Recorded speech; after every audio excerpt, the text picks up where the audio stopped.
খেতেও ভালো লাগে। গেলে ভালো হয়। আর নতুন একটি ব্লগে সকলকে অনেক অনেক ভালোবাসি। ওই ঘড়িতে এখন 8:15-20 বাজছে, স্নান হয়ে গেছে। বারটা যেহেতু ছিল বৃহস্পতিবার, তো স্নান করে সব কাজকর্ম তো থেকেই থাকে। তো কেমন আছো তোমরা সবাই? আশা করি সবাই খুব ভালো সুস্থ আছে। বাড়ির কাজকর্ম তো সারা থাকে। তো চলো প্রথমে স্নান করে চলে এসেছি নিজের কাজ করবো, মানে ওই ঠাকুরের পুজো করব, এটাই তো আগে প্রথম কাজ। আর আজকে আমার ধনু দিয়ে খুব সন্তুষ্ট করতে ইচ্ছা করলো ভগবানকে। সেই ভেবে আমি এখানে তুলসী পাতা নিয়ে চলে এসেছি, দুব্বো ঘাস তুলেছি, আর এইখানে সব রকমের ফুল টুল যা পেয়েছি সব কিছু নিয়ে এসে ভগবান সেবায় দিলাম। আমার শ্বশুরবাড়ির এটাই নিয়ম ছিল যে প্রতিটা বৃহস্পতিবারই এদের এখানে আমাদের যে ঘরটা থাকে প্রতি বৃহস্পতিবারই চেঞ্জ করে দিতে হয়, কিন্তু এখানে একবারই বছরে চেঞ্জ করতে হয়। আর বাকি সমস্ত সময় ওই একই জায়গার মধ্যে একটু জল দিয়ে আর তার মধ্যে একটু ধান আর দ্রব্য দিয়ে একটু ফুল দিয়ে দিতে হয়, আর একটু তুলসী পত্র দিয়ে নারায়ণের চরণে দিলাম, আর তারপর একটুখানি ফুল দিয়ে সাজিয়ে নিলাম সব বিগ্রহগুলিকে। তারপরে সেই যে থালাগুলিকে সুন্দর করে মুছে নেবো। প্রথমেই গামছা দিয়ে আমি থালাগুলোর মধ্যে যেটুকু জল থাকে এক্সট্রা সেগুলোকে পরিষ্কার করে মুছে নিয়ে তারপর আমি ভগবানকে সেবা দেবো, কারণ এই জল থালায় কখনো ভগবানকে খাবার দেওয়া উচিত না।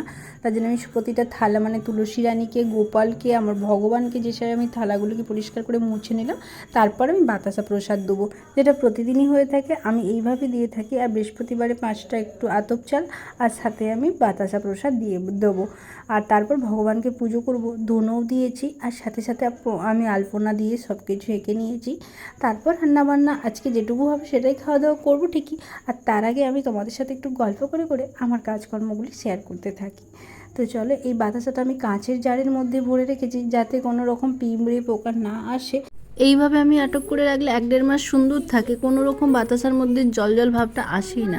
আজকে দুপুরের রান্নায় যা যা হবে, আজকে আবার জেঠিমাদের বাড়িতে নিমন্ত্রণ বাড়ি ছিল, তার জন্য ঠাকুরকে একটু মন দিয়ে পুজোটা করতে পারছি।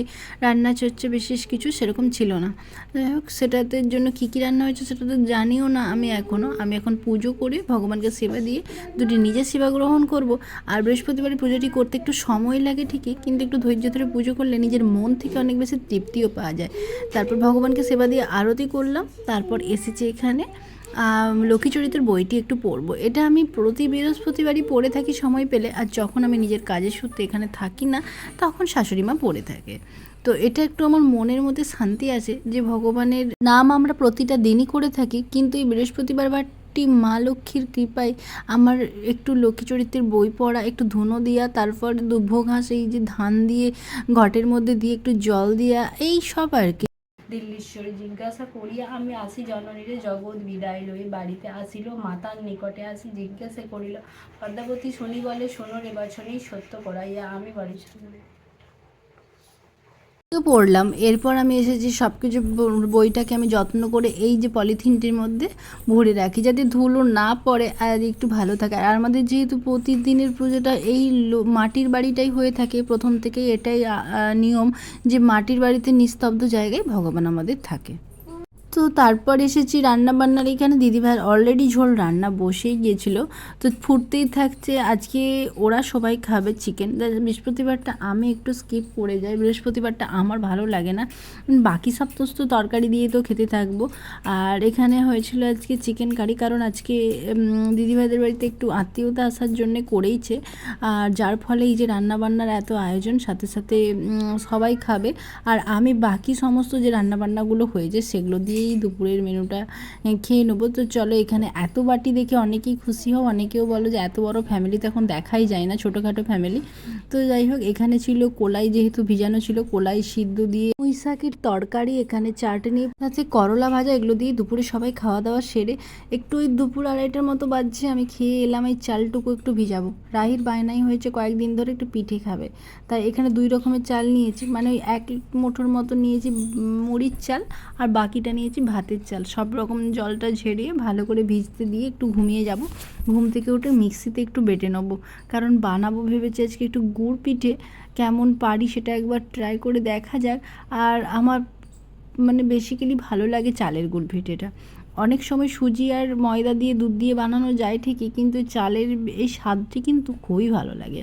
যার জন্য আমার এই বানানো এই আধ ঘন্টার মতো ভিজিয়ে জল ঝরাতে দেবো, মিক্সিতে তারপর দিয়ে দেবো। তো বেটে নিয়ে চলে এসেছে এখানে। আর উনুনেই এটা সম্ভব, কারণ গ্যাসে আমি ঠিকঠাক পারবো কি পারবো না সেই ভরসাটা ঠিক পেলাম না।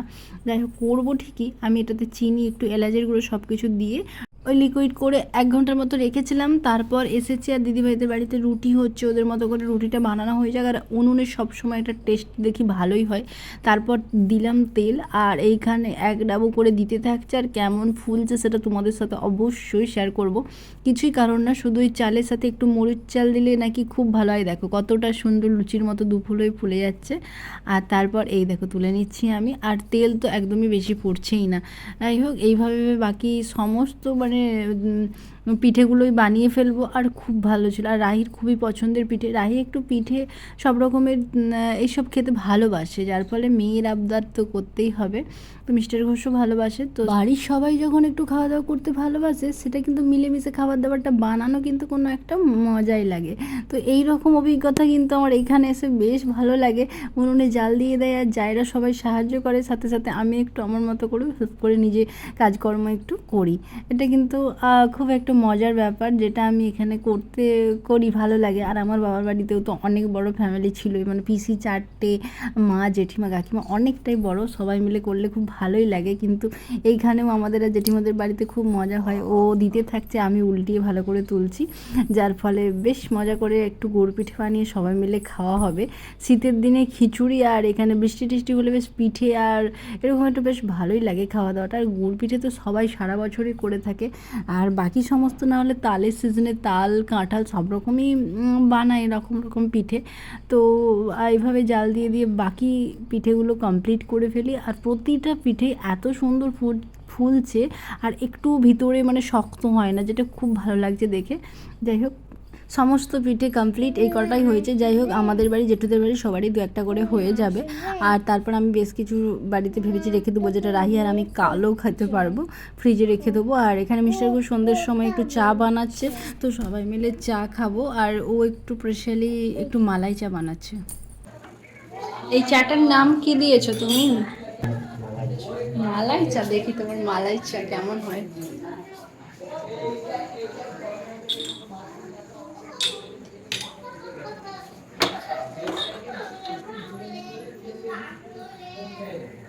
প্রথমত চাটা দেখে এতটাই ভালো লাগছে।